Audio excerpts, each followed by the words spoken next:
Cukup masukkan barang, dan satu tombol akan menghasilkan barang baru. Buang ponsel bekas ke dalamnya. Menghasilkan ponsel mata X5 edisi kolektor Dahua 16GB, 1TB. Masukkan CPU Intel Core i3 4150 generasi keempat. Menghasilkan satu set Intel Core i9 12900K. Masukkan jam tangan bekas. Menghasilkan Vacheron Constantin Metiers d'Art. Sebuah jam tangan 9700C, masukkan pecahan porselen biru dan putih. Menghasilkan guci musim gugur biru dan putih Chenghua Ming. Masukkan juga balok arang dan darah ayam untuk menghasilkan batu permata merah darah ayam 25,9 gram. Ketika saya memasukkan semut tentara dan emas, itu benar-benar menghasilkan semut penggali emas legendaris. Saya awalnya adalah anak laki-laki miskin yang menjual nasi goreng di jalanan. Saat bermain petak umpet dengan petugas kota, sepeda roda 3 saya yang rusak menabrak mobil mewah. Ada rasa sakit yang tajam di bagian belakang kepala saya, dan saya merasa pusing. Kemudian saya pingsan di tempat. Ketika saya bangun lagi, saya sudah terbaring di rumah sakit. Aku menyentuh bagian belakang kepalaku yang dibalut, itu agak sakit. Aku menghela nafas dan berkata, aku telah bekerja keras selama beberapa bulan terakhir dengan sia-sia. Sangat sial. Rawat inap akan menelan biaya setidaknya beberapa ribu. Yang paling penting adalah, saya ingat bahwa sepeda roda 3 menabrak sebuah mobil. Kompensasinya pasti tidak sedikit. Seketika, uang yang saya peroleh dari berjualan nasi goreng selama beberapa bulan terakhir telah hilang. Tepat ketika saya merasa putus asa. Sebuah kotak hitam sekitar 10 cm tiba-tiba muncul di depan saya. Ini adalah, apakah otaknya rusak dan berhalusinasi? Aku mengucek mataku dengan keras. Saya membuka mata saya lagi dan menemukan bahwa kotak hitam itu masih melayang di depan saya. Ini bukan mimpi. Itu nyata. Aku menatap kotak hitam di depanku dengan mata terbelalak. Kotak itu memiliki bentuk yang sederhana dan tidak memiliki penutup. Bagian dalamnya gelap gulita. Kegelapan yang ekstrim itu menakutkan. Tampaknya bahkan cahaya pun dapat ditelan. Benda macam apa ini? Aku mengamati sebentar. Akhirnya, saya tidak bisa menahan rasa ingin tahu dan mengulurkan tangan untuk menyentuhnya. Tepat ketika tangan saya menyentuh kotak itu, informasi tentang kotak hitam misterius ini muncul di benak saya. Kotak penciptaan. Level saat ini, bintang 1, kondisi peningkatan, energi, kemampuan penciptaan, bintang 1, penilaian komprehensif barang, cara penggunaan, letakkan barang di dalamnya. Barang baru akan dihasilkan. Atribut barang baru akan menjadi lebih kuat. Aku menyipit selama beberapa detik. Berpikir keras. Kemudian mata melebar. Ini adalah jari emas legendaris. Ayo kita coba. Aku mengambil segelas air dari meja samping tempat tidur dan menuangkannya langsung ke dalam kotak. Konsumsi 1 poin energi. Apakah Anda yakin ingin membuatnya? Informasi muncul di benak saya. Melihat lebih dekat, di sisi kanan kotak terdapat tombol yang bersinar merah redup, dan di sisi kiri adalah bilas skala energi yang bersinar biru redup, dengan total 10 baris. Saya mengklik tombol merah, oke. Bilas skala energi juga redup 1 baris, mendapatkan 10 ml air berkualitas tinggi. Meminumnya dapat menyembuhkan luka ringan. Saat pesan muncul, setetes air seukuran leci muncul di atas kotak hitam, sebening kristal, samar-samar terlihat aliran air yang mengalir. Saya sedikit terkejut, saya baru saja menuangkan sekitar 100 ml air, ya ampun. Langsung berkurang 10 kali lipat. Saya meraih dengan tangan, saya mencoba meraih tetesan air itu dengan tangan. Ternyata tidak tumpah. Prinsip apa ini? Bagaimana cara meminumnya? Langsung telan. Aku tidak bisa menahan diri untuk tidak mengeluh, lalu membuka mulut dan menelannya. Saat tetesan air itu tertelan ke tenggorokan, ia berubah menjadi aliran hangat yang lemah. Aku bisa dengan jelas merasakan aliran hangat itu seperti sumber kehidupan. Memiliki kekuatan magis, menyehatkan organ dalam dan seluruh tubuh. Membuat semangatku yang lesu menjadi jauh lebih baik dalam sekejap, dan rasa sakit di bagian belakang kepalaku juga hilang sepenuhnya. Tidak hanya itu, memar dan luka di lengan juga perlahan sembuh dengan kecepatan yang terlihat dengan mata telanjang. Aku terkejut. Ini terlalu ajaib. Ini bukan hanya air biasa. Ini adalah air dewa. Keluar dari rumah sakit dan hasilkan uang.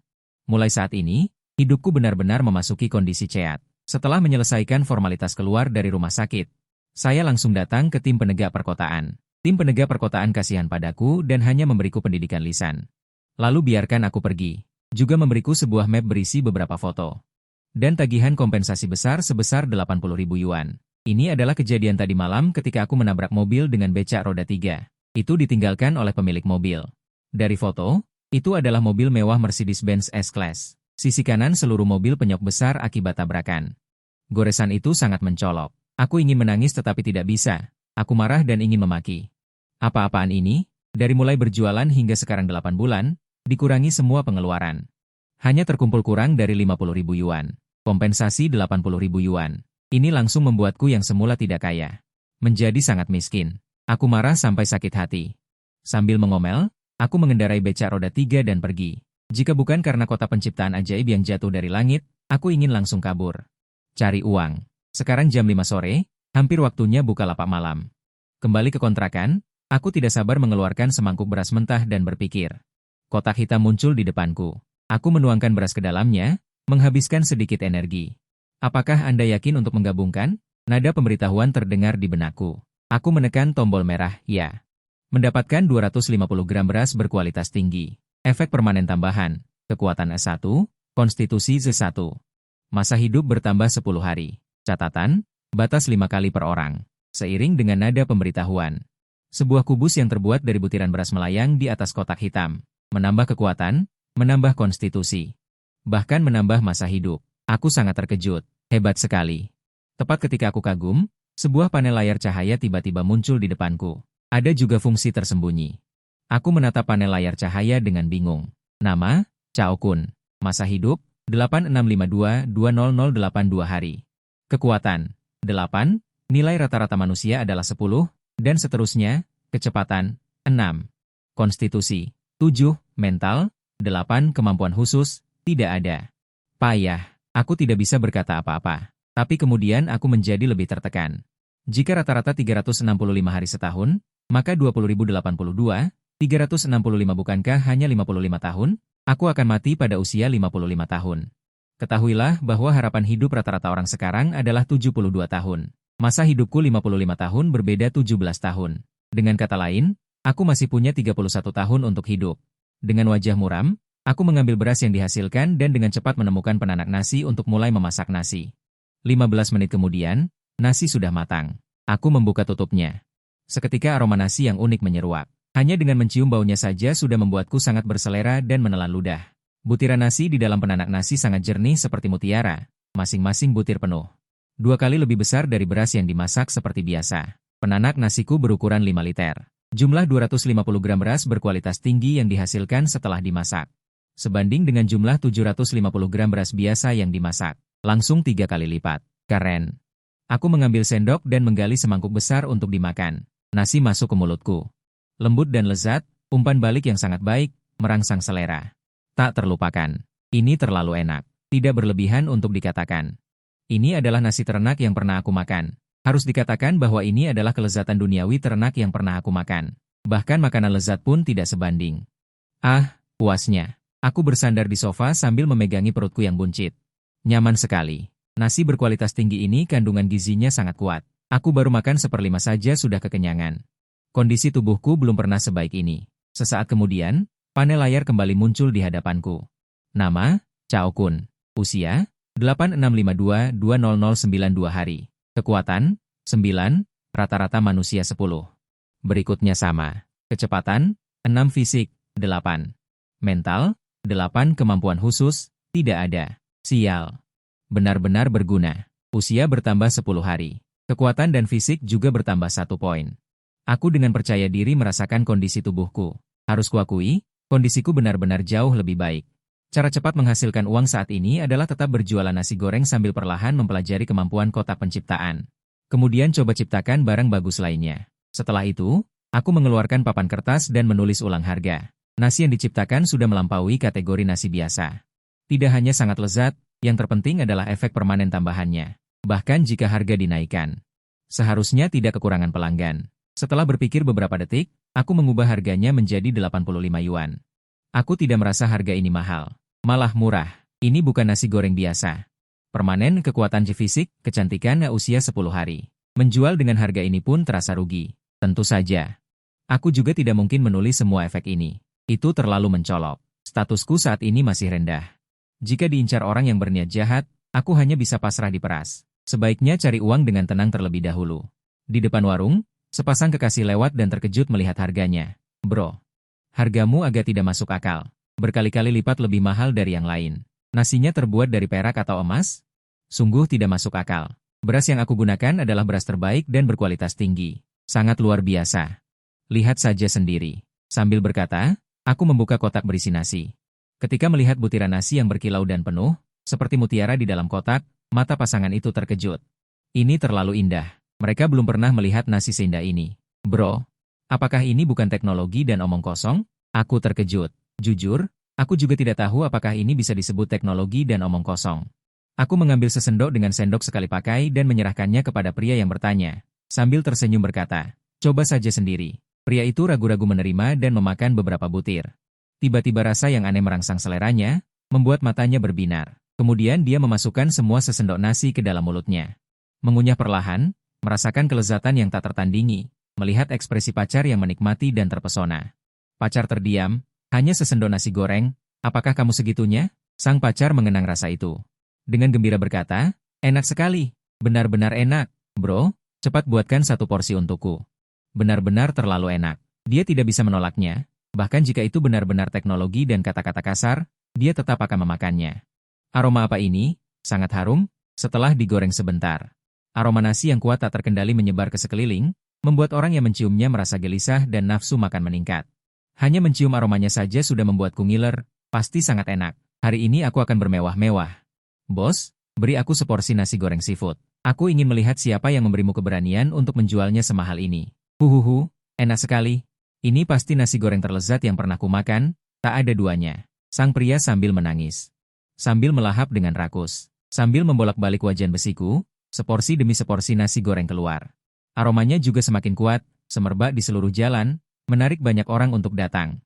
Aku sudah mengantre panjang. Selanjutnya, aku tidak pernah berhenti, terus sibuk hingga hampir pukul 12.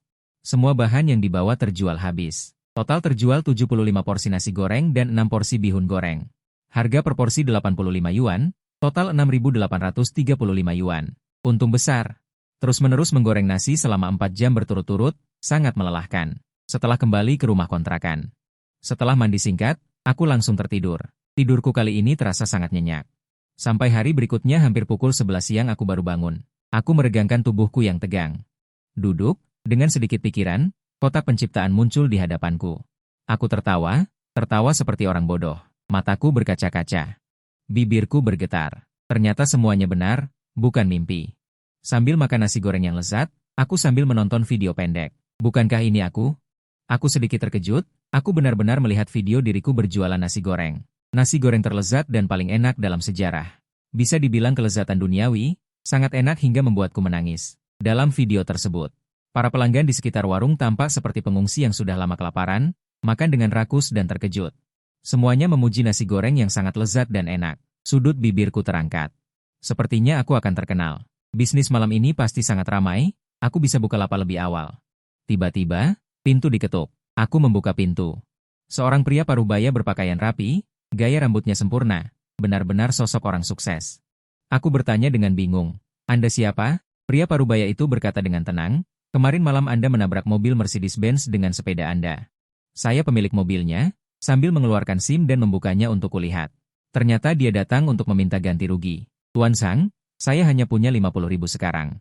Sisanya akan saya berikan 3 hari lagi. Saya hanya punya sedikit lebih dari 50.000, tidak cukup 80.000.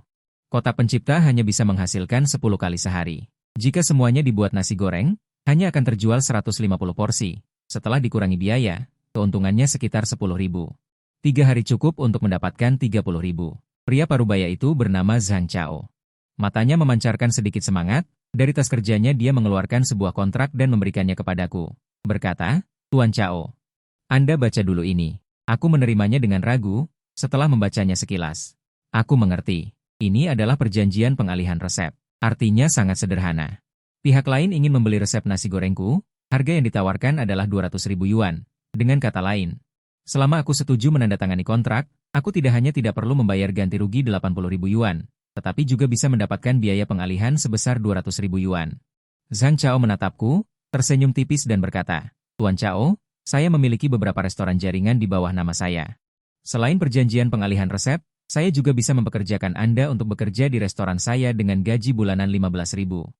Aku mengembalikan dokumen kontrak kepada Zhang Chao, berkata, maaf, nasi goreng saya tidak punya resep. Hanya nasi goreng rumahan biasa. Mana ada resepnya? Ini semua berkat beras yang dihasilkan. Dan bahkan jika ada, saya tidak mungkin mengalihkannya. 200.000 yuan? Dan itu eksklusif. Bukankah ini meremehkan pengemis? Lebih baik aku diam-diam menghasilkan banyak uang. Mendengar itu, ekspresi Zhang Chao sedikit meredup, mengira aku merasa terlalu sedikit. Berkata, Saya akan menambahkan 20.000 lagi untuk Anda. Para pelanggan di video itu juga telah dia tanyai, semuanya memuji nasi goreng saya yang tak terlupakan. Bisa dibilang tiada duanya. Aku menggelengkan kepala, berkata, bukan masalah uang, saya benar-benar tidak punya resep. 250.000. Zhang Chao segera menaikkan harga lagi. Dia tidak percaya kata-kataku. Nasi goreng yang dibuat dengan cara rumahan biasa, orang lain menjual 12 yuan, tetapi aku menjual 85 yuan. Namun, banyak orang yang berebut mengantre untuk membayar. Aku tak berdaya, Tuan Zhang, aku benar-benar tidak punya resep.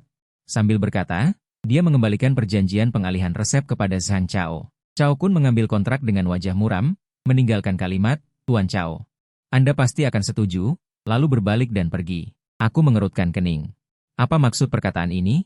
Menggunakan cara paksa? Lalu apa yang bisa kulakukan? Sejujurnya, aku benar-benar tidak punya resep. Aku tidak mungkin sebodoh itu memberikan beras kepada mereka, dan keberadaan kota penciptaan tidak mungkin kuceritakan kepada siapapun.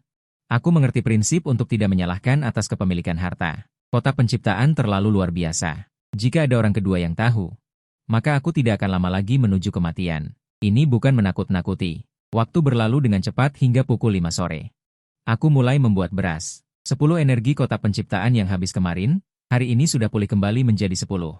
Jelas, ada 10 kesempatan pembuatan setiap hari. Ini bagiku. Sudah cukup. Setelah semuanya dimuat ke dalam mobil, aku mengendarai sepeda ke tempatku berjualan tadi malam. Benar saja, ketika aku tiba di tujuan, tempat ini sudah dipenuhi orang. Panaskan wajan dengan minyak, masukkan bahan, masukkan bumbu.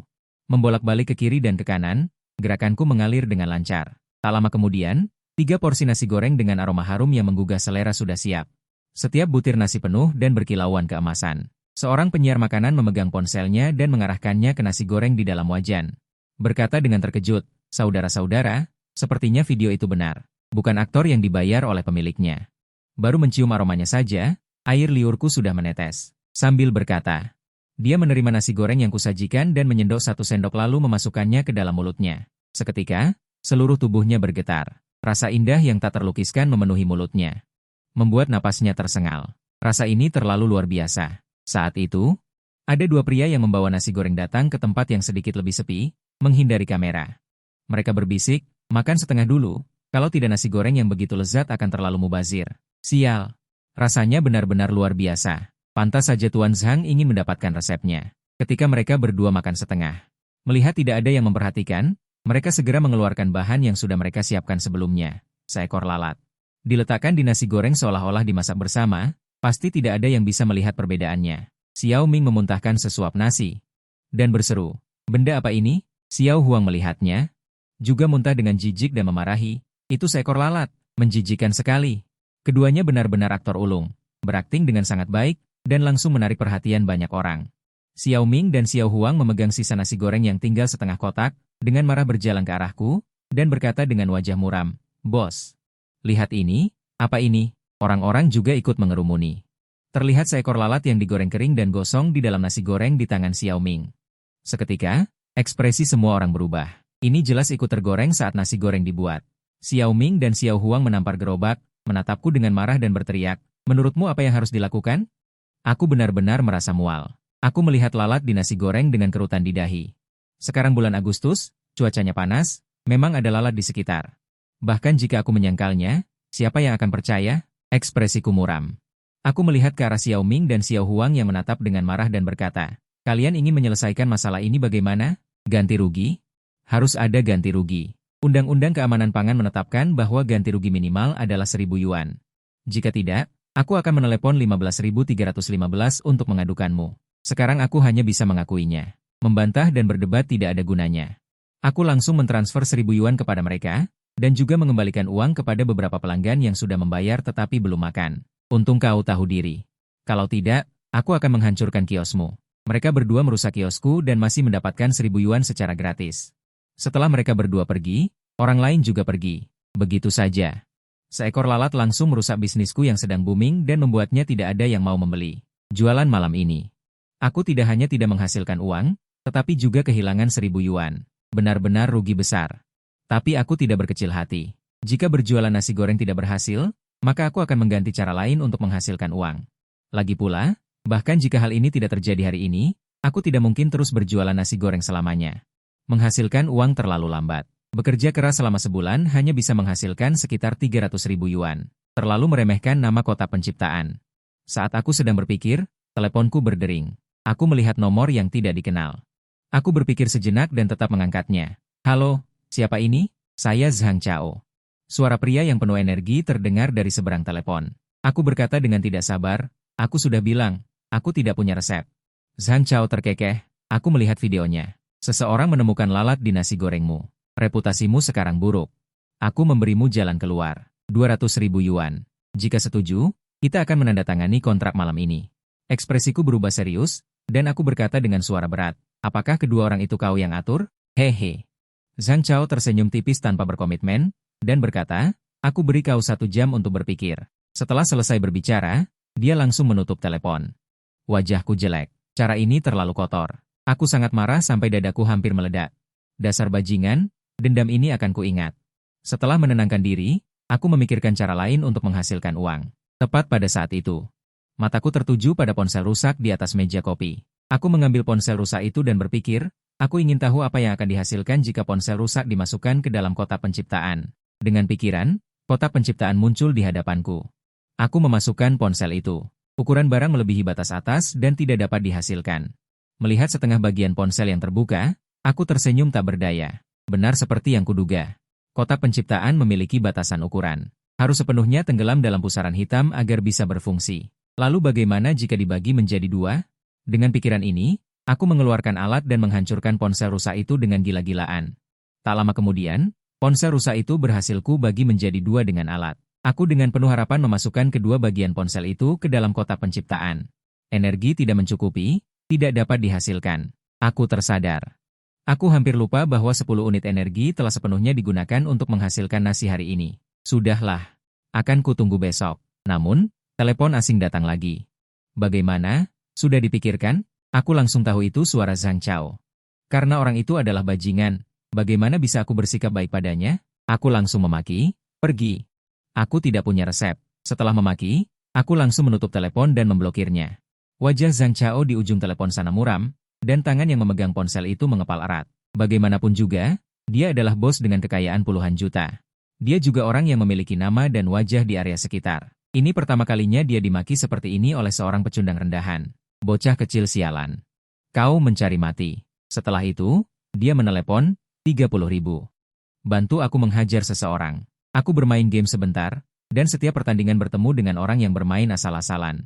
Membuang-buang waktuku. Aku tidak bisa berkata apa-apa. Tidur. Ponsel dalam mode senyap, lampu dimatikan, dan tidur. Baru saja aku tertidur tidak sampai setengah jam. Di luar pintu kamar, ada 2 pria bertato mengenakan masker berjalan mendekat. Anak itu sudah tidur. Ayo bertindak. 2 pria bertato memakai masker berjalan di luar pintu kamar. Anak itu sudah tidur. Mulai beraksi. Salah satu dari mereka mengeluarkan kawat dan memasukkannya ke dalam lubang kunci. Klik, pintu terbuka. Hati-hati dan jangan membuat keributan. Cukup pingsankan saja. Beberapa orang dengan cepat masuk ke dalam rumah. Aku yang sedang tertidur tidak tahu bahaya sudah datang. Tiba-tiba, selembar kain dengan obat bius menutupi mulutku. Aku langsung terbangun. Mataku terbelalak, tapi sebelum sempat bereaksi, kesadaranku meredup. Aku pingsan. Di sebuah ruang bawah tanah terbengkalai di pinggiran Zonghai, Zhang Chao melihatku seperti gumpalan lumpur. Berbaring di tanah dalam keadaan pingsan, tanpa ekspresi dia mengambil sumber air dingin dan menyiramkannya padaku. Biur, aku basah kuyup dan langsung terbangun. Aku melihat 3 pria mengelilingiku, salah satunya adalah Zhang Chao. Jelas sekali. Aku diculik. Aku berdiri dan menatap Zhang Chao, berkata dengan dingin, Zhang Chao. Apa maksudmu? Jika sebelumnya, aku mungkin akan panik dan cemas. Tapi sekarang sudah berbeda. Setelah makan beberapa kali nasi ajaib, kekuatan dan fisikku sudah melebihi rata-rata orang biasa. Melawan 3 atau 5 preman kecil sama sekali bukan masalah. Zhang Chao berkata dengan nada memerintah dan dingin, orang bijak tahu kapan harus menyerah. Serahkan resepnya. Lalu pergi dari Zonghai. Aku bisa mengampunimu, atau kau akan mati. Mendengar itu, aku berkata dengan dingin, kau bisa mencobanya. Apa kau benar-benar menganggapku serangga? Tidak mau dibujuk dengan baik. Zhang Chao berkata dengan dingin, patahkan dulu kakinya agar dia merasakan sakit. Dengan perintah itu, 2 pria bertato yang menculikku berjalan ke arahku dengan tongkat baseball. Mata mereka menunjukkan aura ganas. Sangat menekan. Zhang Chao menatapku dengan sinis. Saat berikutnya, Ekspresi sombongnya langsung membeku. Dua pria bertato itu baru mendekat 1 meter. Aku sudah menyerang lebih dulu. Dengan cepat menendang 2 kali. Dua pria bertato itu tidak sempat bereaksi, perut mereka terasa sakit yang hebat. Kemudian mereka terpental ke belakang. Mereka bertiga berbaring di tanah sambil memegangi perut mereka. Wajah mereka penuh kesakitan. Mereka sudah kehilangan kemampuan untuk bertarung. Zhang Chao terkejut.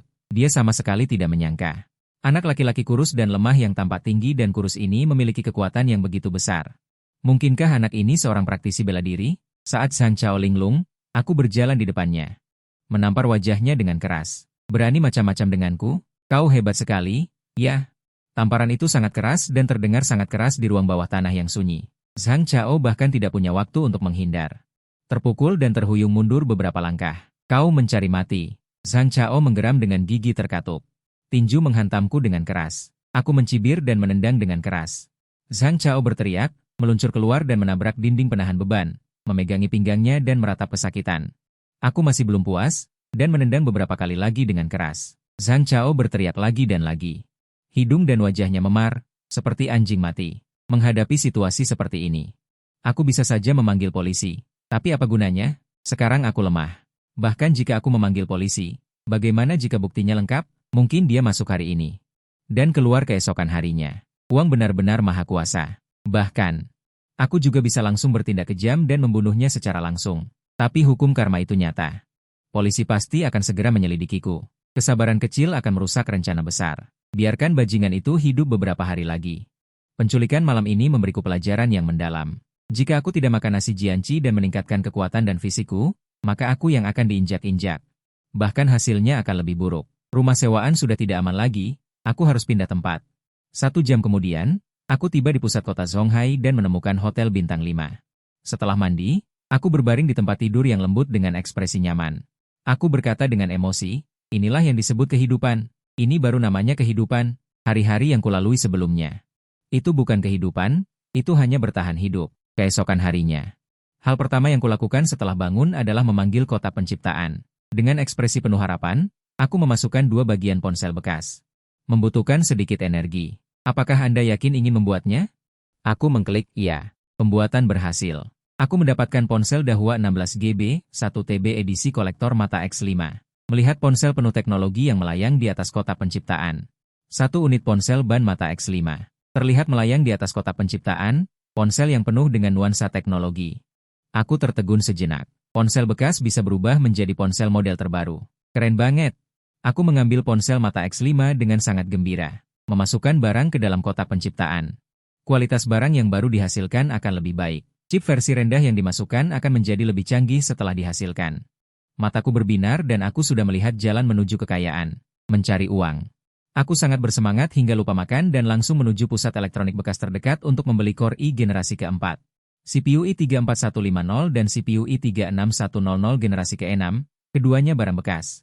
Harganya tidak mahal, 85 yuan dan 280 yuan. Setelah membeli, aku pergi ke toilet pusat perbelanjaan, berencana untuk mencobanya terlebih dahulu. Untuk memverifikasi tebakan, aku membuatnya secara terpisah, menghabiskan sedikit energi. Apakah Anda yakin ingin membuat? Pembuatan berhasil. Selamat, Anda mendapatkan Intel Core i9-12900K. Saya mencari informasi, Core i9-12900K adalah CPU Intel teratas saat ini, dijual seharga 3.999 yuan di toko khusus Goudong. Gila. Benar-benar bisa. Aku sangat bersemangat hingga ingin melakukan sesuatu yang gila. Setelah tenang beberapa detik, aku memasukkan CPU Core i3-6100 generasi ke-6 ke dalam kotak penciptaan, menghabiskan sedikit energi. Apakah Anda yakin ingin membuat? Pembuatan berhasil. Selamat, Anda mendapatkan 1 set Core i9-12900K. Dengarkan, betapa indahnya suara itu.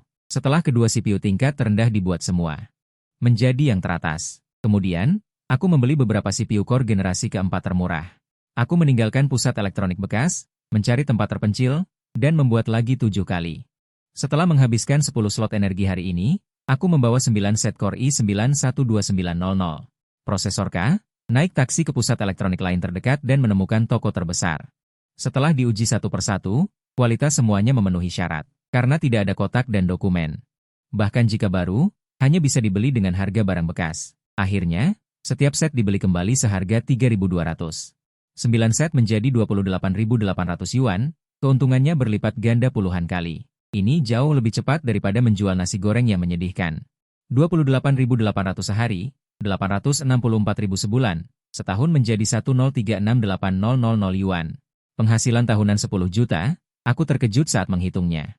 Ini benar-benar pembalikan hidup. Dalam beberapa hari berikutnya, tugas utamaku setiap hari adalah membuat CPU core. Semua yang dijual adalah i9-12900K teratas. Barang seharga puluhan yuan dimasukkan ke dalam. Setelah dibuat, nilainya berlipat ganda puluhan kali. Ini adalah keuntungan besar. Benar-benar menang banyak, bukan? Agar tidak membuang kesempatan yang hanya 10 kali sehari, aku selalu mengisi kotak penciptaan hingga penuh, batas maksimum 15 buah sekali jalan.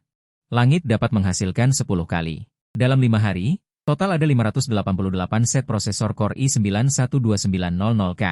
Saya menjual semuanya untuk mendapatkan uang agar tidak menarik perhatian orang lain. Saya menjual 588 set CPU di berbagai toko digital. Harganya juga bervariasi, tinggi dan rendah. Total saya mendapatkan 1.819.520 yuan di sofa hotel. Saya melihat saldo kartu bank di pesan teks ponsel saya, linglung, dengan tatapan kosong. Jika saya berjualan nasi goreng dengan susah payah seperti biasa, berapa lama saya bisa mendapatkan uang sebanyak ini? 10 tahun?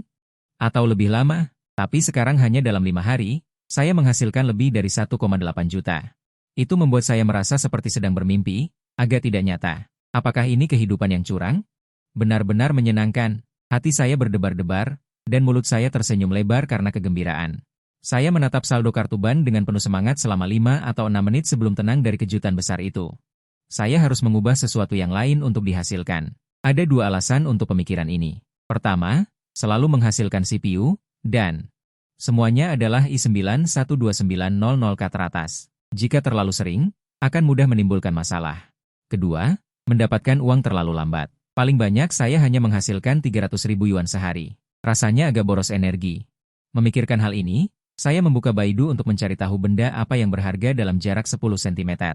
Kayu, nanmu emas, gaharu, kayu gading merah muda, cendana ungu, huanghuali, logam, lantanum, rhenium, palladium, emas, iridium, platinum. Mineral, berlian darah, giok, taafeite, borosilikium magnesium aluminium, lapis lazuli kalsium borosilikium, berlian, platinum aluminium magnesium seng silikat, beril merah hijau.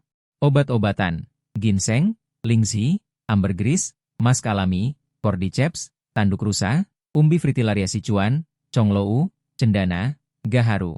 Setelah pencarian informasi selesai, saya menemukan bahwa tidak banyak hal yang bisa dihasilkan, atau lebih tepatnya, tidak realistis, terutama unsur emas yang paling konyol. Harganya mencapai 27 juta dolar as per gram, 650.000 kali lipat dari harga emas. Benda ini tampaknya mahal, tetapi sangat langka, dan hanya sintesis buatan yang dapat mengekstrak beberapa gram yang menyedihkan dan mahal. Lalu apa yang harus saya hasilkan? Coba hasilkan emas. Untungnya, saya memesan 2 kotak energi hari ini. Jika ingin melakukannya, lakukan saja. Saya mengeluarkan gunting kuku dari laci di bawah meja kopi. Masukkan ke dalam kotak hitam dan konsumsi 1 titik energi. Apakah Anda yakin ingin menghasilkan? Dengan pikiran, saya memastikan sintesis. Ini yang saya temukan secara kebetulan dalam beberapa hari terakhir. Menggunakan pikiran dapat memastikan generasi, yang sangat canggih, sehingga saya tidak perlu menekan tombol dengan bodoh setiap saat. Sintesis berhasil. Selamat atas perolehan gunting kuku bahan nano. Saya kecewa. Sepertinya aku terlalu banyak berpikir. Emas tidak bisa, maka kayu pasti tidak bisa juga. Batu mulia di dalam biji, mungkin batu giok bisa dicoba, bahan obat bisa dicoba ginseng. Jika bisa meningkatkan umur ginseng, itu benar-benar akan menghasilkan banyak uang. Sebatang ginseng liar 100 tahun. Tetapi bahan obat berharga jutaan sangat langka, jika kota penciptaan sedikit lebih besar. Aku bisa melakukan bisnis mobil bekas, harga daur ulang mobil bekas beberapa ribu yuan, setelah dibuat nilainya puluhan hingga ratusan ribu.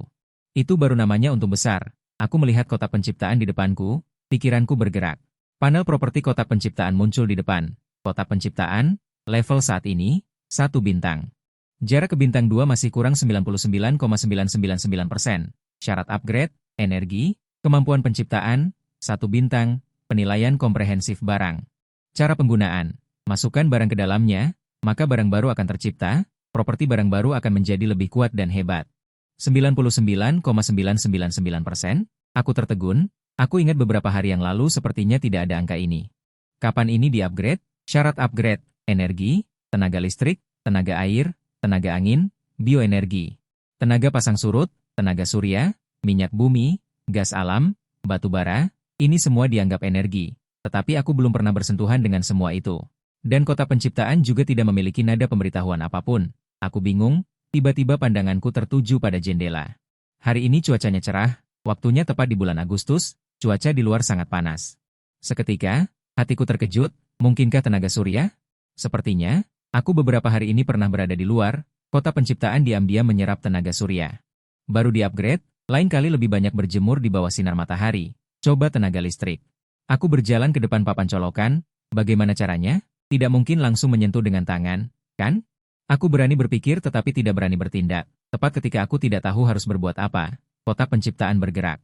Tiba-tiba muncul di samping papan colokan, lalu nada pemberitahuan terdengar di benakku, menemukan energi. Apakah akan menyerap dan upgrade? Upgrade, harus upgrade. Aku berkata tanpa ragu. Namun, aku tidak tahu konsekuensi serius dari mengucapkan kalimat ini. Detik berikutnya, kota penciptaan memancarkan cahaya berwarna-warni samar, lalu arus listrik di papan colokan berubah menjadi warna putih menyala. Diserap oleh kota penciptaan, tetapi proses ini hanya berlangsung 1 detik dan berhenti tiba-tiba. Ada apa? Kenapa berhenti? Tepat ketika aku penasaran, suara ledakan besar tiba-tiba terdengar dari luar ruangan. Ekspresiku berubah. Suara apa itu? Sepertinya ada sesuatu yang meledak. Aku segera membuka jendela untuk melihat. Banyak orang di hotel juga terkejut dengan suara ledakan yang tiba-tiba ini. Mereka membuka jendela dan menjulurkan kepala untuk memeriksa. Ketika aku melihat lokasi ledakan, aku tertegun. Ternyata gardu induk di sebelah hotel meledak dan terbakar, apinya menyembur kemana-mana. Asap hitam mengepul.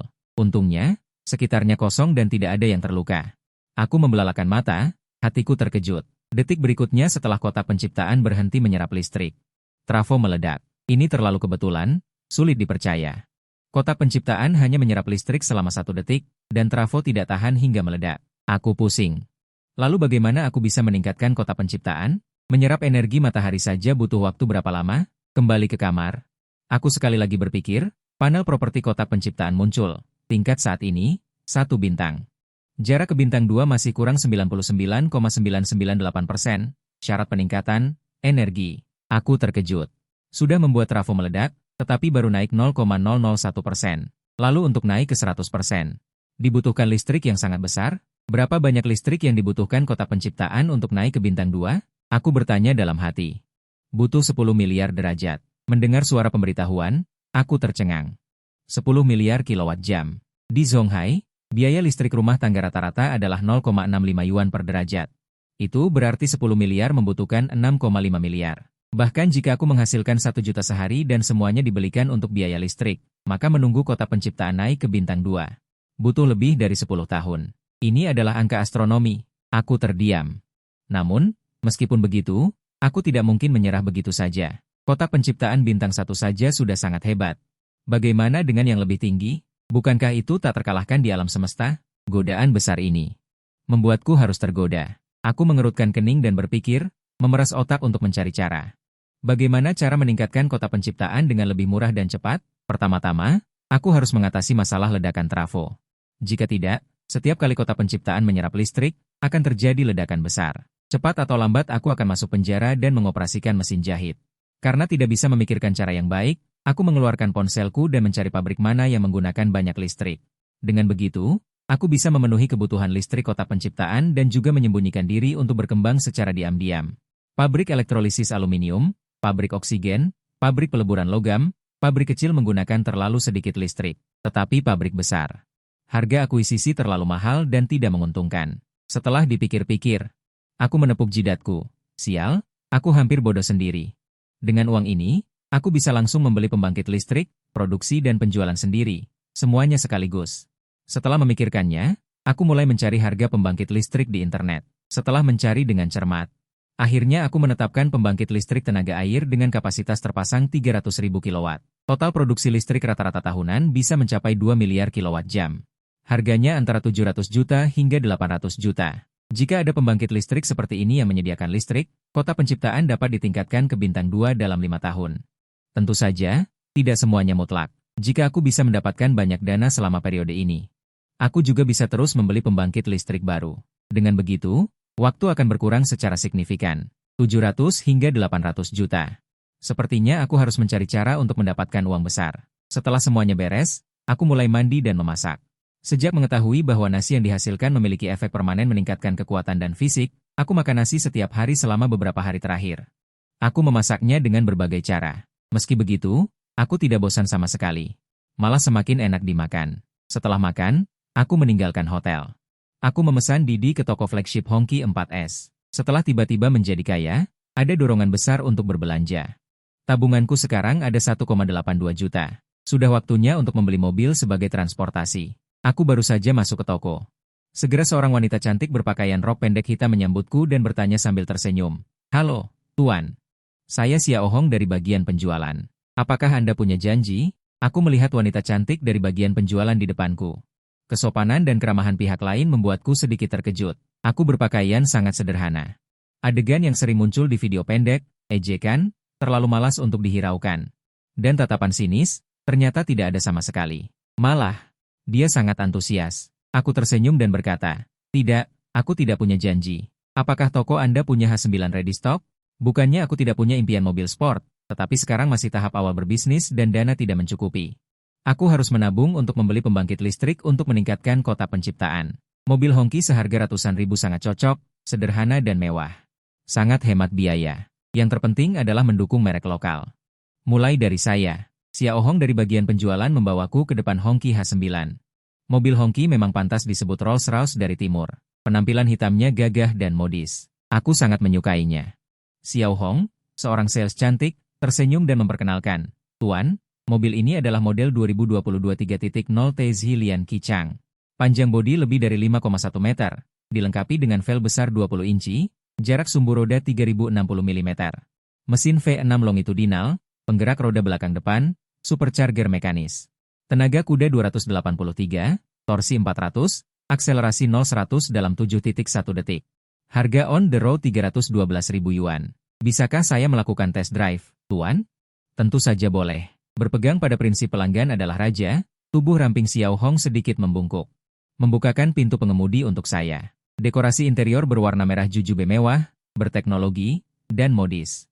Setir dan jok kulit asli, lampu ambien 253 warna, audio Bose E. Gambar panorama 360 derajat, sunroof panorama, ventilasi, pemanas, dan pijat jok. Setelah menyelesaikan test drive, saya sangat puas dan berkata, termasuk plat nomor. Berapa harga yang Anda inginkan? Di kota besar seperti Shanghai dengan populasi puluhan juta, plat nomor harus dilelang. Anda juga harus membayar asuransi sosial selama 3 tahun penuh. Agak sulit, lebih baik menghabiskan sedikit uang untuk mengurus semuanya. Hemat waktu dan tenaga. Xiao Hong sudah terbiasa dengan perkataan saya. Dia tersenyum dan berkata, 500.000 yuan. Setengah bulan kemudian, Anda bawa mobilnya, kami akan mengurus plat nomornya untuk Anda. Oke juga, tidak terlalu mahal. Saya mengangguk puas. Berkata, oke, mari kita tanda tangani kontrak. Setelah kontrak ditandatangani, pembayaran sekaligus. Plat nomor sementara mobil juga sudah dipasang. Saya mengendarai mobil baru meninggalkan toko flagship Hongqi 4S. Mengendarai mobil pertama dalam hidup saya tidak bisa menyembunyikan kegembiraan saya. Saya menekan tombol pengenalan suara di setir. Berteriak, Xiao Hong, saya di sini. Putarkan lagu yang sangat seru. Oke, memutar lagu, Baogang, Luo Ye Wu Gui, lagu jalanan. Saya mengendarai mobil kesayangan saya dan tanpa sadar tiba di Oriental Pearl yang terkenal di Shanghai. Sejak datang ke Shanghai setahun setengah yang lalu, saya belum pernah masuk ke Menara Oriental Pearl. Sekarang saya tidak perlu lagi susah payah berjualan nasi goreng.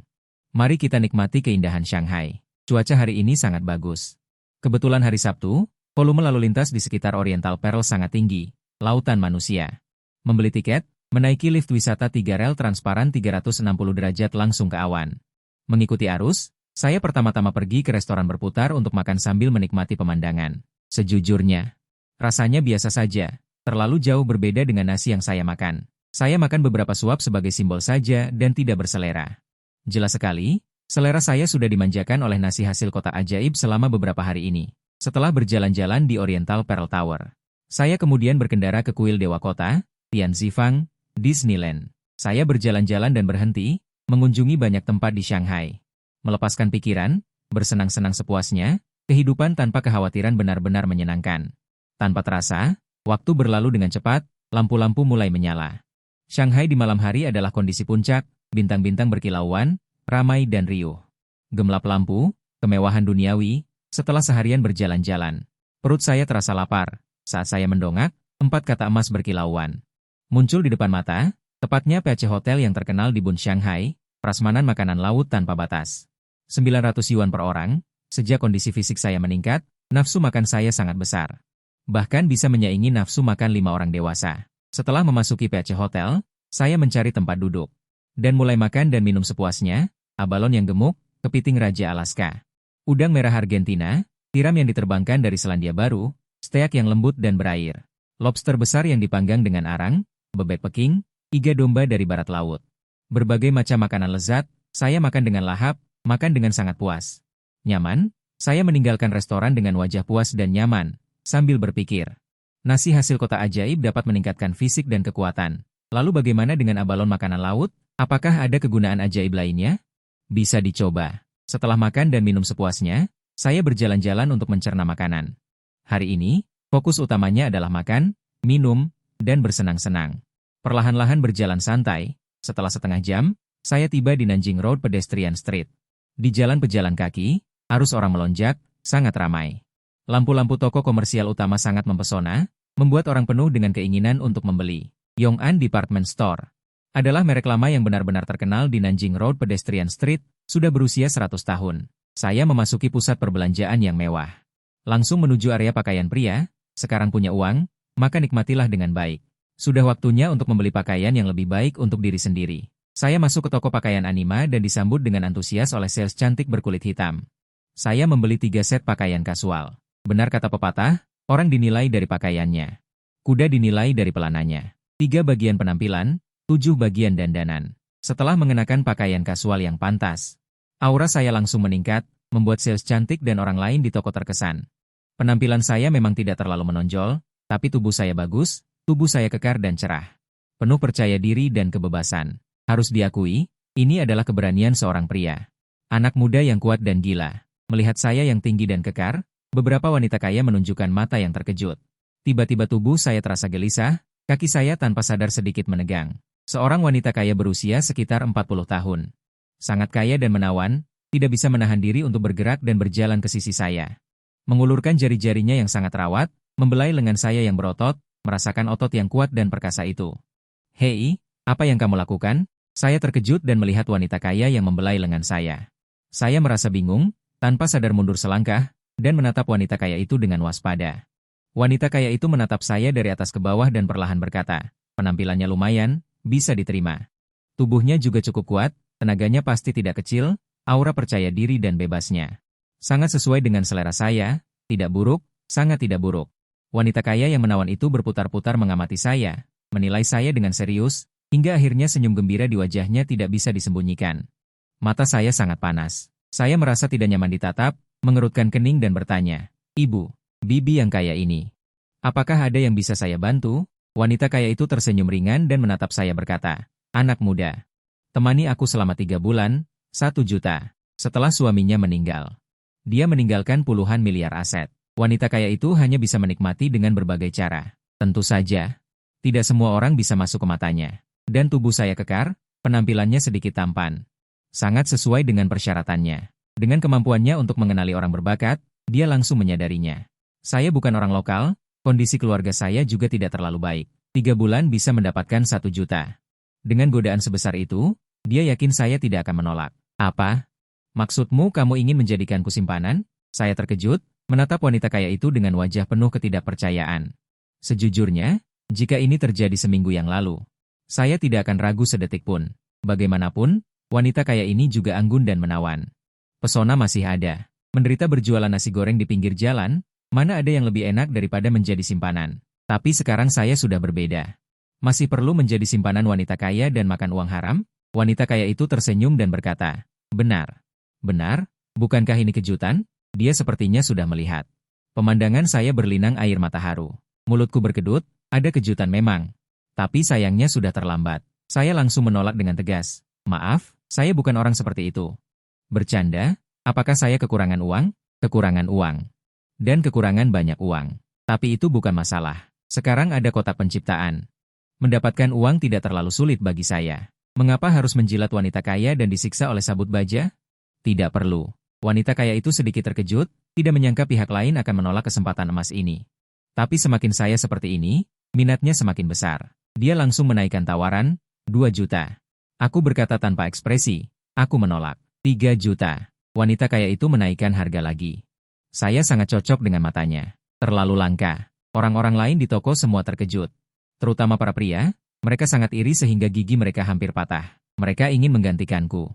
Ini benar-benar seperti rezeki nomplok. Wajahku menjadi gelap, dia sudah yakin akan memilikiku. Saya tidak kekurangan uang. Saya menjawab dengan acuh tak acuh, lalu melihat ke arah penjual cantik yang terkejut dan berkata, bayar. Beberapa pria di toko pakaian itu tercengang.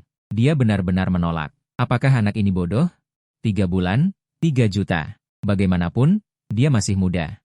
Tidak tahu harumnya wanita kaya. Setelah membayar, saya segera meninggalkan toko pakaian Armani. Tidak hanya wanita kaya ini, beberapa wanita kaya lainnya juga menatapku dengan tatapan yang sangat membara. Terlalu menakutkan. Anak laki-laki harus melindungi diri mereka sendiri di luar sana. Saat melewati etalase jam tangan di lantai 1. Langkahku tanpa sadar melambat. Dikatakan bahwa orang miskin bermain mobil, orang kaya bermain jam tangan. Sejujurnya, saya juga berpikir bahwa memakai jam tangan memang terlihat keren dan sangat berjiwa pengusaha sukses. Selamat datang di Vacheron Constantin, seorang girs cantik dengan tubuh ramping. Dengan sangat sopan berkata, saya lihat-lihat dulu. Saya berkeliling. Akhirnya saya memilih Vacheron Constantin seri Patrimony Overseas 85180, desain 3 jarum klasik. Sederhana dan kalem, model yang sama dengan Qiangge yang ugal-ugalan, standar para taipan bisnis. Dilengkapi 3 tali jam, harganya 221.000 yuan, tanda tangani. Setelah membayar, melihat jam di pergelangan tangan, aku menyeringai. Tidak heran ini adalah perlengkapan standar orang sukses, aura meningkat pesat, dan juga. Pikiranku tiba-tiba tersentak, menemukan titik terang, melihat jam di pergelangan tangan dan berpikir dalam hati.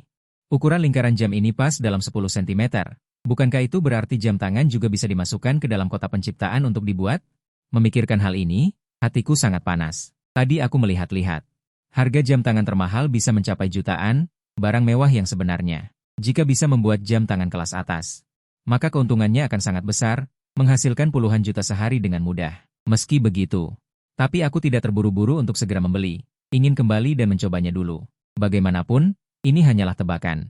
Kedua, bahkan jika benar-benar bisa membuat jam tangan kelas atas, tidak perlu membeli yang baru. Ada banyak sekali di pasar barang bekas, sebanyak yang Anda inginkan, dan harganya juga murah dan terjangkau. Setelah berbelanja, membawa tas besar dan kecil, mengemudi kembali ke hotel. Setelah kembali ke hotel, aku melirik pergelangan tangan, baru pukul 9 lewat 10 malam. Masih pagi. Meskipun telah berlarian seharian, kondisi mentalku masih sangat baik. Pria muda yang penuh semangat, tidak bisa tidur, pergi mencuci kaki dan pijat. Proyek-proyek ini bahkan tidak berani kubayangkan sebelumnya. Sekarang aku punya uang, tentu saja aku harus menikmatinya. Rasakan kehidupan indah orang kaya. Setelah mencari target yang bagus di ponsel, aku langsung menuju ke pusat pijat kaki terbesar di dekatnya. Pusat pijat kaki ini sangat besar, dekorasinya mewah dan megah, bergaya kuno. Sangat terkenal di Modu. Tentu saja, biayanya juga tidak murah. Halo, selamat datang. Begitu aku masuk, para wanita penyambut di pintu membungkuk bersamaan untuk menyapa. Para wanita penyambut mengenakan cheongsam, semuanya bertubuh langsing. Muda dan cantik. Dididi, dadada. Wuwawa, setelah 2 jam. Dengan segar bugar, aku keluar dari tempat pijat kaki dan kembali ke hotel. Saat itu sudah hampir pukul 12 malam. Aku langsung tertidur, jiwa dan raga terasa lega. Tidurku sangat nyenyak. Keesokan harinya, setelah matahari tinggi, aku baru bangun dengan santai. Kemarin, aku menghabiskan hampir 1 juta untuk bersenang-senang. Aku harus segera mencari uang, dan jam tangan mewah bernilai tinggi seperti ini adalah targetku selanjutnya. Aku mengambil Vacheron Constantin seri Patrimony 85180 yang baru kubeli kemarin, menggulungnya. Lalu memasukkannya ke dalam kotak penciptaan, pas sekali dan menghabiskan sedikit energi. Apakah Anda yakin untuk menghasilkan? Ding, selamat Anda mendapatkan Vacheron Constantin Metiers d'Art koleksi 97000. 000RB755. Bersamaan dengan suara notifikasi, sebuah jam tangan indah dengan kaca kristal safir. Cahaya berkilauan, melayang di atas kotak penciptaan. Meskipun aku tidak tahu kualitas jam tangan. Namun dari penampilannya, jam ini jauh lebih baik daripada Overseas 85180 yang kubeli. Pasti barang kelas atas. Aku mengambil ponselku dan mulai mencari informasi tentang jam tangan ini. Vacheron Constantin Metiers d'Art, mesin mekanis penggerak manual. Bahan casing 18x5N pink gold, bertatahkan 113 buah batu rubi yang melambangkan buah anggur, berat total sekitar 1,84 karat. Jam tangan dengan tema buaya yang sangat rumit dan luar biasa ini dilengkapi dengan anggota mekanis yang sangat presisi dan rumit yang terdiri dari 836 komponen. Pelat jam dapat menampilkan repetisi menit, persamaan waktu, tourbillon, kalender abadi, cadangan daya, serta waktu matahari terbit dan terbenam. Bagian belakangnya memiliki peta bintang, termasuk dalam jam tangan kelas atas. Seri yang tidak dapat dibeli bahkan dengan uang. Harga pasar domestik telah mencapai 40 juta yuan. Puluhan, ratusan ribu, jutaan, puluhan juta. Sial, 40 juta. Aku tercengang. Melihat harga di layar ponsel, aku benar-benar terpana. Aku terkejut selama beberapa menit. Baru kemudian aku menenangkan diri. Aku mengambil jam tangan yang bernilai hampir 40 juta ini dan mengamatinya dengan cermat. Membolak-baliknya beberapa kali, aku berdecak dan bergumam, pengerjaannya sangat indah dan mewah. Benar-benar ada alasan mengapa barang mahal itu mahal. Aku tidak akan memakai jam tangan ini hanya untuk pamer karena harganya yang mahal. Tidak perlu. Bagiku, Overseas 85.180 yang kubeli seharga 220.000 sudah cukup. Sederhana, elegan, rendah hati. Vacheron Constantin Metiers d'Art ini. Seri 97.000C, jam tangan ini terlalu mencolok. Jam tangan seharga berapapun memiliki fungsi yang sama, yaitu untuk melihat waktu.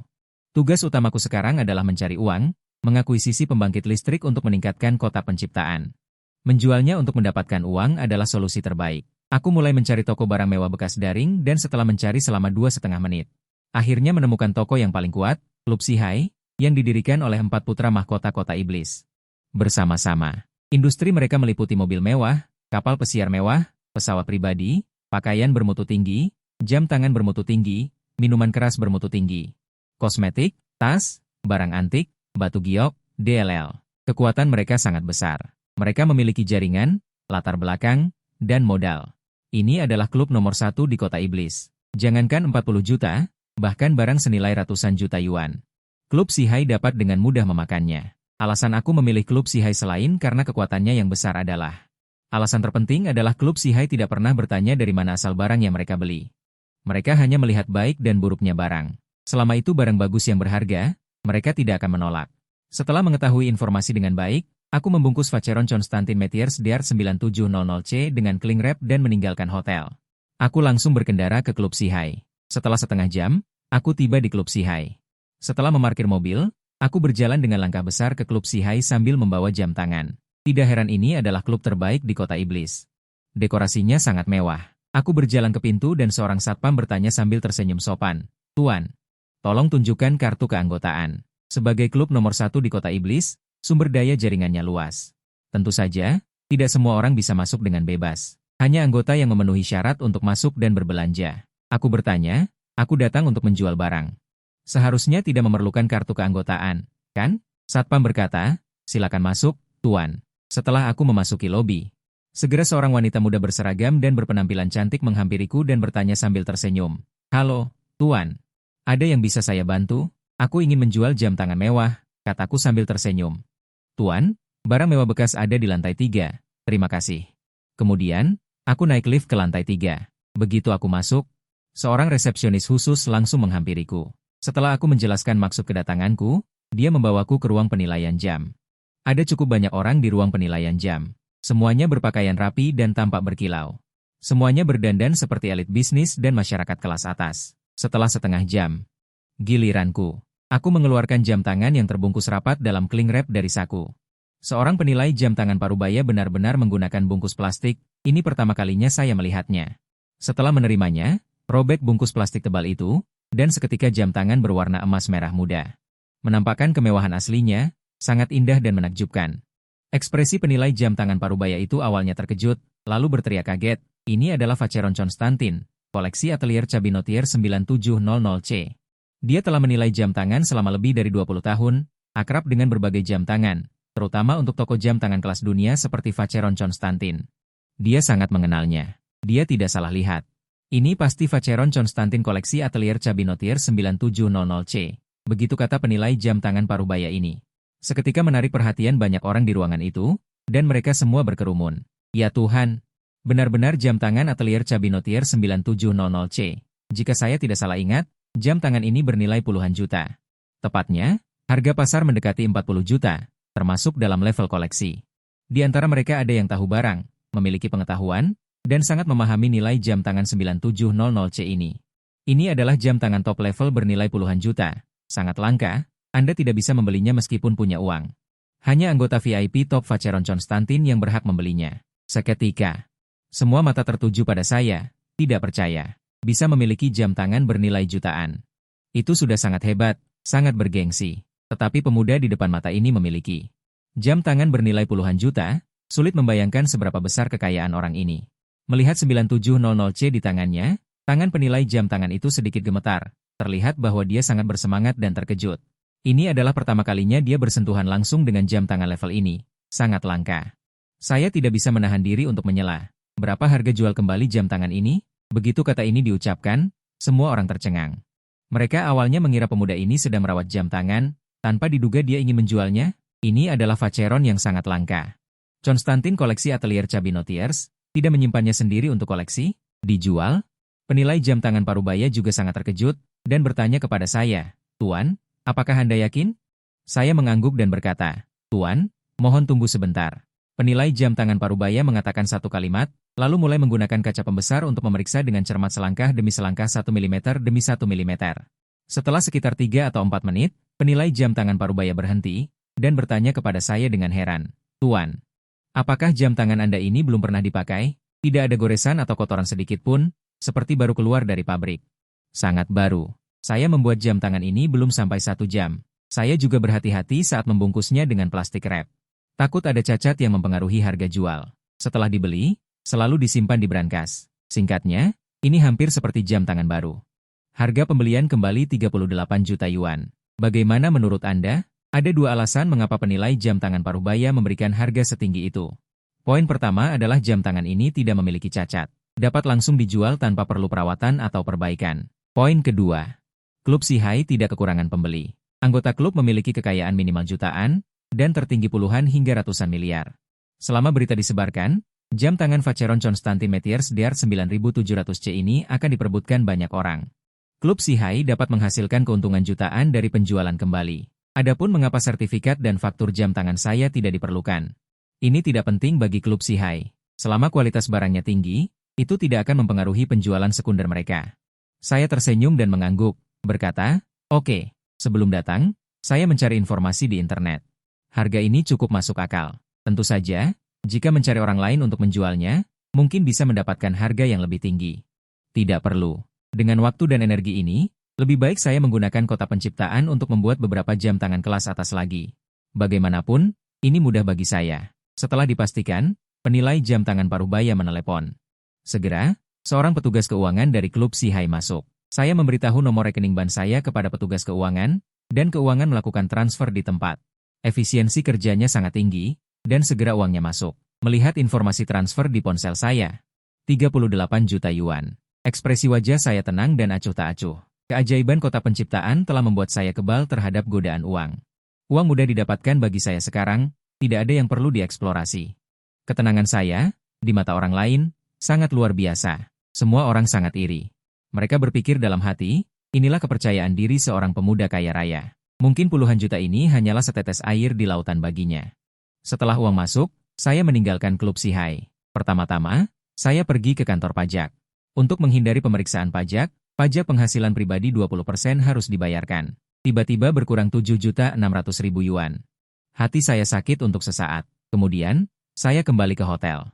Tidak bekerja itu menyenangkan. Waktu bebas didistribusikan, sesuka hati. Saya bisa melakukan apapun yang saya inginkan. Saya dengan nyaman bersandar di sofa, mengeluarkan ponsel saya, dan mengunduh aplikasi jam tangan bekas. Ada berbagai macam jam tangan di sana, termasuk merek jam tangan terkenal dunia. Jam tangan bekas dari merek-merek ini ada yang tinggi dan ada yang rendah. Dari beberapa ratus yuan hingga beberapa juta yuan, semuanya tersedia, agar barang segera sampai. Saya memilih pedagang lokal modu. Hari ini masih ada 4 kotak energi. Setelah hari kedua, energi akan otomatis menjadi 10 kotak dan tidak akan bertambah. Kali ini, selain Vacheron Constantin, saya memilih satu dari setiap merek jam tangan terkenal lainnya. Semuanya barang bekas seharga beberapa ratus hingga ribuan yuan. Setelah 3 jam, pengiriman sampai ke rumah. Bahkan untuk jam tangan bekas, saya membeli merek jam tangan kelas dunia yang paling berharga. Patek Philippe, Vacheron Constantin, Audemars Piguet, Richard Mille, 4 merek jam tangan bekas yang berbeda, semuanya memiliki kemasan terpisah. Barang mewah kelas atas memang luar biasa, bahkan barang bekas pun nilainya tidak rendah. Di antara 4 jam tangan bekas, Patek Philippe yang paling mahal, menghabiskan ratusan ribu yuan dan sedikit nilai energi. Apakah Anda yakin untuk membuatnya? Ding-ding dengan cepat, keempat jam tangan bekas selesai dibuat. Akhirnya dapat. Selamat, Anda mendapatkan Patek Philippe Super Kompleks. Chronograph 47,40 mm. Jam tangan 6300 G010. Selamat, Anda mendapatkan jam tangan Vacheron Constantin Metiers d'Art seri 6620 C000R. Selamat, Anda mendapatkan jam tangan seri Audemars Piguet Jules Audemars. Selamat, Anda mendapatkan Richard Mille Mr. 5602. Jam tangan. Setiap jam tangan terlihat sangat indah, berkilau dan cantik. Raigonap Pluriace. Sekilas terlihat sangat mahal. Raigonap Pluriace. Saya juga memeriksa harga beberapa jam tangan di ponsel saya. Harga tertinggi adalah Patek Philippe. Harga transaksi di lelang mencapai 54 juta yuan. 3 jam tangan lainnya juga sangat berharga. Bahkan yang termurah tidak kurang dari 10 juta. 4 jam tangan ditambah jam tangan Vacheron Constantin Metiers d'Art yang terjual hari ini. Jumlah totalnya langsung melebihi target kecil. Tidak heran barang mewah kelas atas menghasilkan uang dengan cepat. Saya sangat kagum. Ini adalah cara yang tepat untuk menggunakan kota penciptaan. Keren. Saya melihat waktu. Jam 5 sore. Saya tidak ragu sama sekali. Saya turun dan berkendara ke Klub Sihai.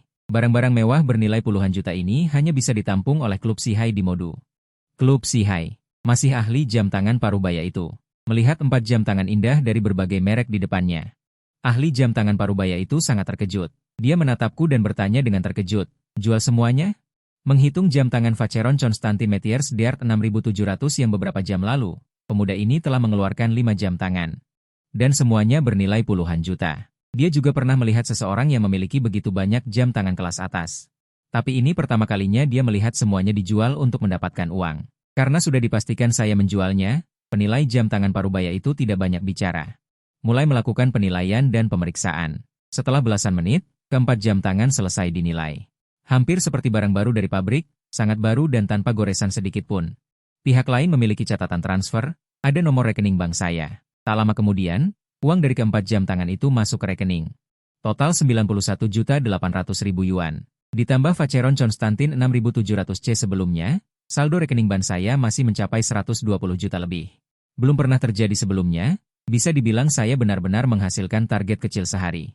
Seperti biasa, sebagai warga negara yang taat hukum, saya harus membayar pajak sesuai hukum. Setelah membayar pajak di app, saldo rekening bank saya langsung menyusut lebih dari 18 juta. Sudut mulutku berkedut, sakit hati. Di dalam mobil, aku mengambil sebatang rokok Huazi. Setelah menghembuskan asap, aku menyetir menuju jalan barang antik. Benar. Saya mengubah target lagi. Jam tangan top menghasilkan uang dengan cepat, tetapi benda ini tidak bisa dihasilkan terlalu banyak. Terutama edisi terbatas, pemilik setiap jam tangan dapat dilacak. Jika melebihi jumlahnya.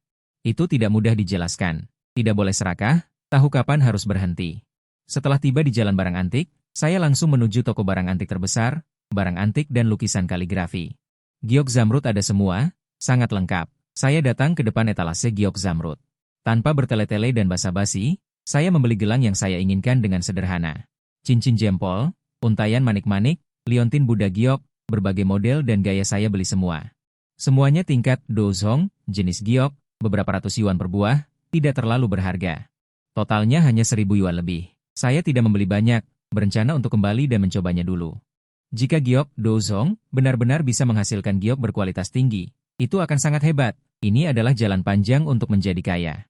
Giok tidak seperti jam tangan, tidak ada yang memeriksa asal-usulnya. Asalkan kualitasnya bagus. Pasar tidak akan kekurangan. Setelah membeli giok, saya pergi ke area barang antik dan lukisan kaligrafi. Dikatakan bahwa di masa sulit emas, di masa damai barang antik yang bagus. Bernilai ribuan emas, tidak berlebihan. Asalkan itu barang yang bisa menghasilkan uang. Tidak akan saya lewatkan. Setelah berkeliling, langkah kaki saya berhenti di depan sebuah rak. Di rak terdapat pecahan porselen dari berbagai dinasti Tang, Song, Yuan, Ming, dan Qing. Terlepas dari periode apapun porselen itu. Begitu pecah, nilainya akan turun drastis dan hanya bisa dijual sebagai barang rongsokan. Harganya tidak tinggi, pada dasarnya dijual per kilogram, mengingat batas ukuran ruang kotak penciptaan.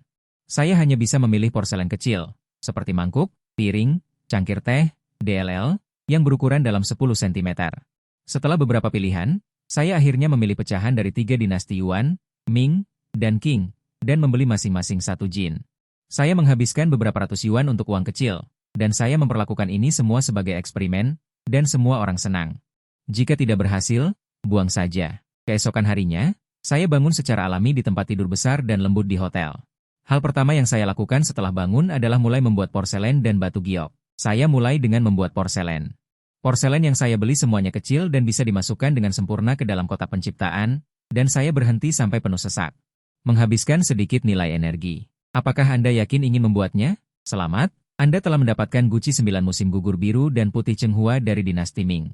Saat nada notifikasi berbunyi, sebuah guci porselen biru dan putih muncul di atas kotak penciptaan. Tubuh guci dihiasi dengan bunga krisan yang dilukis dengan warna biru dan putih.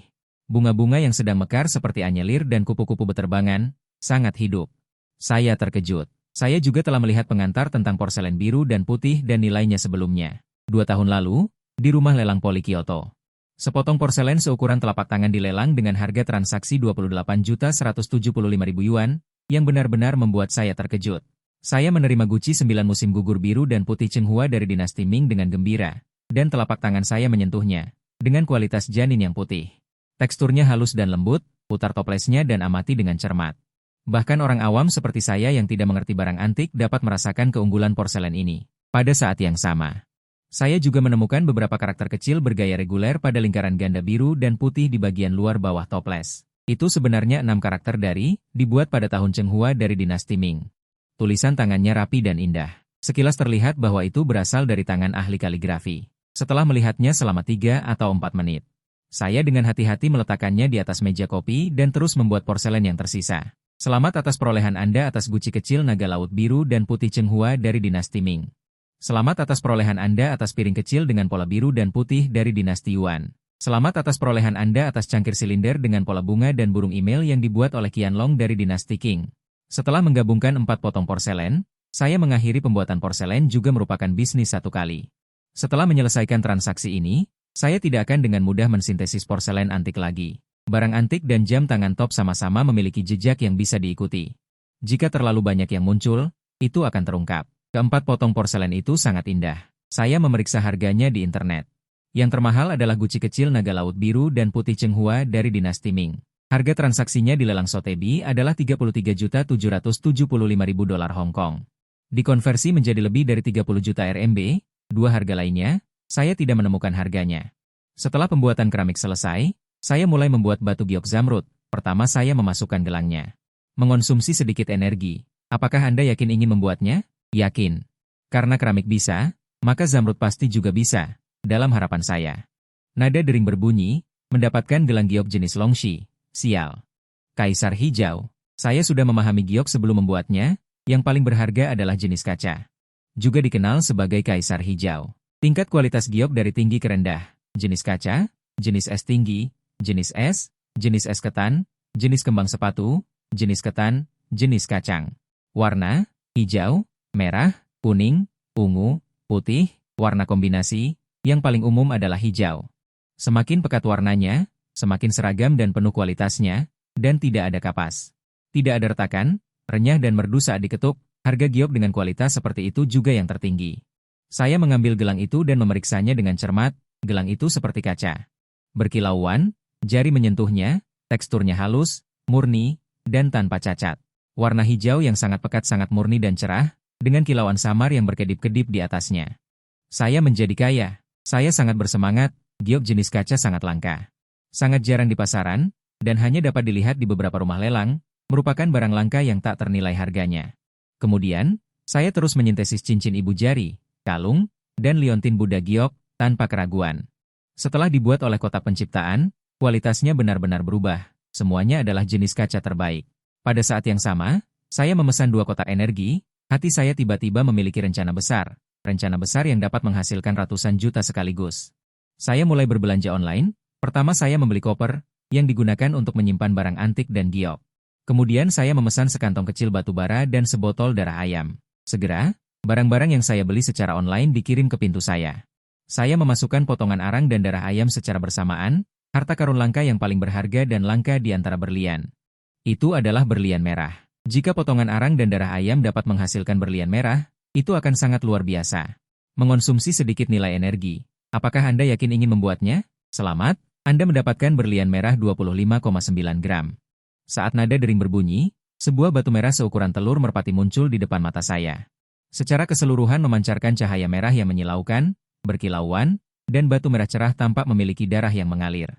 Seolah-olah vitalitas yang segar DDL berlian merah memang pantas menjadi raja berlian Joe Game terlalu indah DDL Joe Game. Sepanjang sejarah berlian DDL Iogama, berlian merah terbesar yang pernah muncul di dunia DDL Iogama disebut berlian merah Mosaiev. Hanya 5,11 karat bernilai hingga 7 juta dolar AS, yang dapat disebut tak ternilai harganya. Rata-rata, 1 karat tidak kurang dari 10 juta yuan RMB. Dan ini adalah harga beberapa dekade lalu. Sekarang, nilainya mungkin telah meningkat 10 kali lipat. Bagaimanapun, kondisi pembentukan berlian merah terlalu keras dan sangat langka. Bahkan para ahli yang bergerak di bidang perhiasan jarang melihat wajah asli berlian merah. Namun, mulai saat ini, berlian merah terbesar di dunia tidak lagi menjadi berlian merah Mosaiev, melainkan berlian merah saya yang beratnya 25,9 gram ini. Bisa dibilang harta yang langka. Melihat berlian merah yang mempesona di depan saya, napas saya menjadi cepat dan mata saya berbinar. 25,9 gram, ya? Betapa mengerikannya itu. Nilainya tak terbayangkan. Saya sudah bisa membayangkan bahwa begitu berlian ini muncul di dunia, itu akan menyebabkan guncangan besar. Saya melihat kota penciptaan di depan saya, dan hati saya penuh dengan emosi. Tiba-tiba, sebuah ide baru yang berani muncul di benak saya. Mulai dari nasi, ponsel, komputer, CPU, jam tangan, porselen biru dan putih, giok, berlian. Semuanya berhasil dibuat. Tetapi ini semua adalah benda mati. Bagaimana jika saya memasukkan makhluk hidup ke dalam kota penciptaan?